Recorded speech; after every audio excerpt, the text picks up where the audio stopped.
Hello students, chemistry Kashi channel में आपका स्वागत है। आज की इस वीडियो में हम बात करने वाले हैं जेएसएससी के द्वारा निकाली गई लैब असिस्टेंट केमिस्ट्री के लिए एग्ज़ाम पैटर्न क्या रहेगा, उसकी सिलेबस क्या रहेगी, कौन कौन से बुक्स हमें फॉलो करना चाहिए और क्या सटीक स्ट्रेटेजी होनी चाहिए इस एग्ज़ाम को क्वालिफाई करने के लिए। स्पेशली जो केमिस्ट्री का पेपर है जिसमें मेरिट बनेगा उस वाले पेपर के लिए हम बात कर रहे होंगे। तो सबसे पहले अगर हम एग्ज़ाम पैटर्न की बात करें तो एग्ज़ाम पैटर्न में इसमें दो पेपर हैं, पेपर 1 और पेपर 2। पेपर 1 जो है उसमें जीएस प्लस हिंदी मिल करके आएंगे,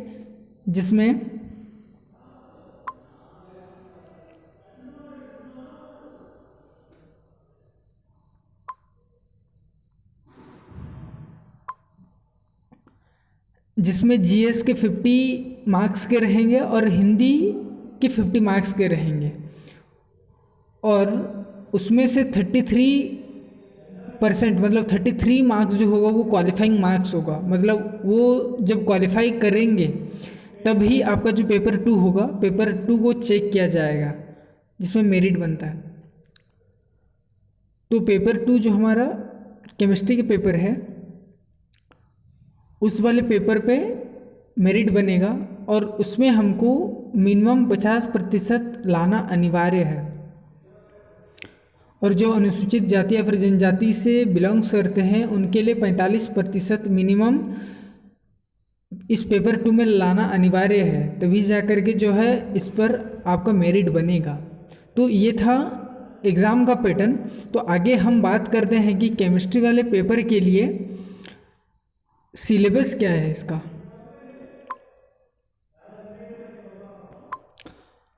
तो ये देखिए स्टूडेंट्स, यहाँ पे केमिस्ट्री का सिलेबस आपके सामने दिखाई दे रहा होगा। तो इस पे टोटल जो है 20 चैप्टर्स यहाँ पर इस सिलेबस में दिए गए हैं। उन 20 चैप्टर्स में से भी काफ़ी सारे जो छोटे छोटे चैप्टर वहाँ पर इंक्लूड किए गए हैं। तो अप्रोक्स 20+ यहाँ पर चैप्टर्स हैं। तो सबसे पहला जो चैप्टर्स में दिया गया है atomic structure, periodic properties and chemical bonding. तो यहाँ पर ये जो सिलेबस को बनाया गया है ये जनरली कंबाइंड है +2 का और ग्रेजुएशन का मिला करके। कुछ टॉपिक्स आपको मोस्ट ऑफ द टॉपिक जो 75% जो सिलेबस है वो +2 से ही लिया गया है और अप्रोक्स 20 to 25% जो सिलेबस है ये ग्रेजुएशन से पूछा जा रहा है। तो पहला टॉपिक हमारा एटॉमिक स्ट्रक्चर, पीरियोडिक प्रॉपर्टीज और केमिकल बॉन्डिंग। ये टॉपिक आप देख लीजिए। इन टॉपिक्स के बारे में मैं बात नहीं कर रहा हूँ, आप इन टॉपिक्स को देख लीजिए क्योंकि ऑलमोस्ट जो है इन टॉपिक्स को आपने +2 में या फिर ग्रेजुएशन में पढ़े ही होंगे। तो इन्हीं सारे टॉपिक्स को दिया गया है। सेकंड हमारा टॉपिक रहता है gases state, third solid state, फिर थर्मोडायनेमिक्स। थर्मोडायनेमिक्स में ये जो law of thermodynamics work, heat, energy, state, function, ये सारे मतलब टॉपिक्स सब टॉपिक्स हैं जिनको आपको तैयार करना होगा इस एग्ज़ाम के लिए। तो ये सारे टॉपिक्स दिए गए हैं। फिर आगे आता है केमिकल काइनेटिक्स एंड कैटालिसिस। आप इसका स्क्रीनशॉट ले सकते हैं और इस टॉपिक को अच्छे से देख सकते हैं। आगे जो चैप्टर है वो चैप्टर इलेक्ट्रोकेमिस्ट्री, फिर transition and inner transition metals and complexes.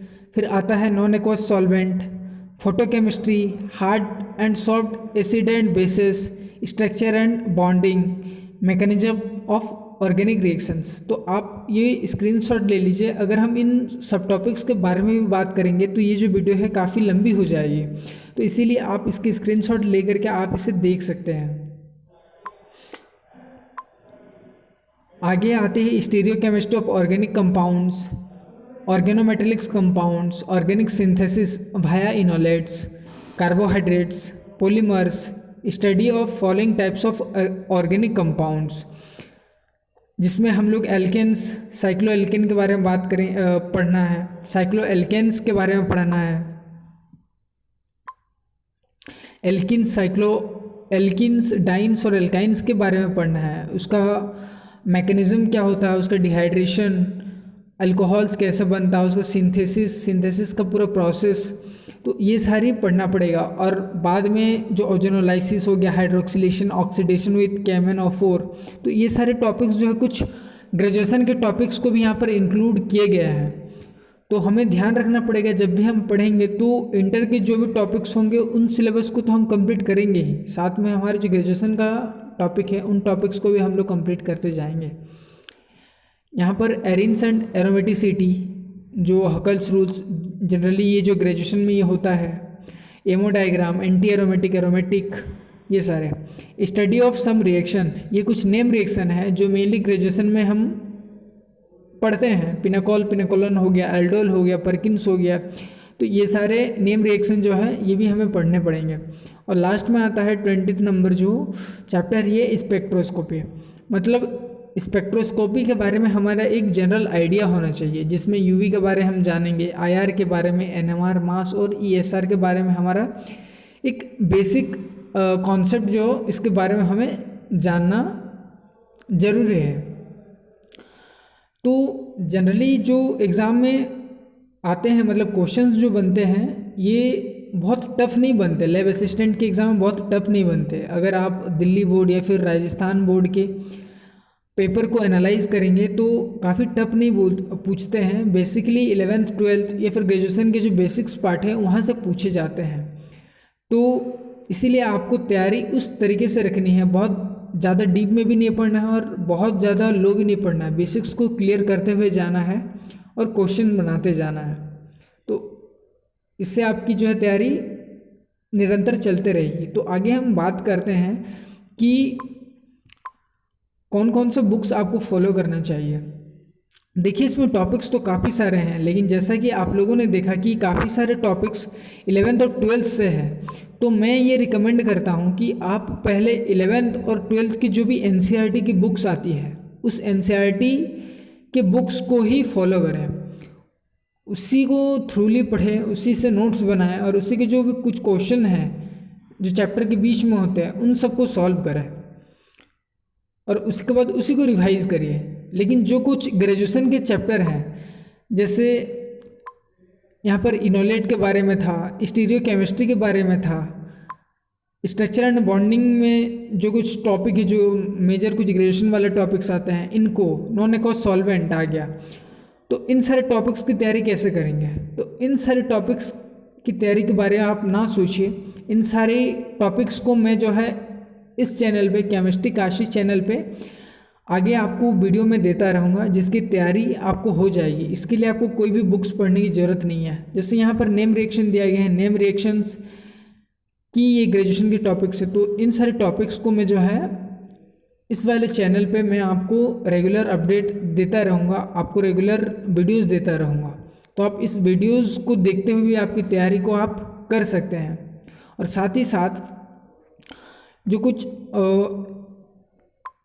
आगे हम स्ट्रेटेजी के बारे में बात करेंगे, तो जनरली आपको जो स्ट्रेटेजी अपनानी चाहिए, स्ट्रेटेजी आपको वैसे अपनानी चाहिए, आपको जो है हम मान के चलते हैं कि अगर 10 सितंबर तक एप्लीकेशन फॉर्म भरना अगर कंप्लीट हो जाता है, मैंने फ़ीस के साथ, मैंने सारी कुछ जो है 10 सितंबर तक अगर ख़त्म हो जाती है, तो उसके बाद जो है 1.5 या फिर 2 महीने का हमको समय मिलेगा, यानी कि सितंबर अक्टूबर, यानी कि नवंबर के पहले वीक में या फिर नवंबर के लास्ट में जो है इसकी एग्ज़ाम होने की आशंका हम जता सकते हैं। ये अपना हम एक अंदाज़ा लगा रहे हैं, ऐसा हो सकता है। तो हमारे पास मोस्टली जो है अगस्त, सितंबर, अक्टूबर और नवंबर के 15 दिन अप्रोक्स, तो हमारे पास 100 दिन के करीब बचे हुए हैं। तो इस हिसाब से आप तैयारी को कंटिन्यू करिए, जैसे ताकि आप अपना सारा सिलेबस को कवर कर लें, क्योंकि इसमें जो किसी एक पर्टिकुलर चैप्टर से ही या फिर कोई एक पर्टिकुलर चैप्टर बहुत ज़्यादा वेटेज का आता है या फिर कोई एक पर्टिकुलर चैप्टर जो है कम वेटेज का आता है, ऐसा कभी नहीं होता। जनरली लैब असिस्टेंट में जो भी क्वेश्चन पूछे जाते हैं, ये एक एवरेज, माने हर टॉपिक से ही क्वेश्चन पूछ लेते हैं, 3, 4, 5 ऐसे करके क्वेश्चन पूछ ले जाते हैं। तो अपनी स्ट्रेटेजी को ऐसे बनाइए जिसमें पहले आप एक बार सिलेबस को कंप्लीट कर लिए, गो थ्रू कर लीजिए, उसके बाद उससे रिलेटेड कुछ क्वेश्चंस बनाइए।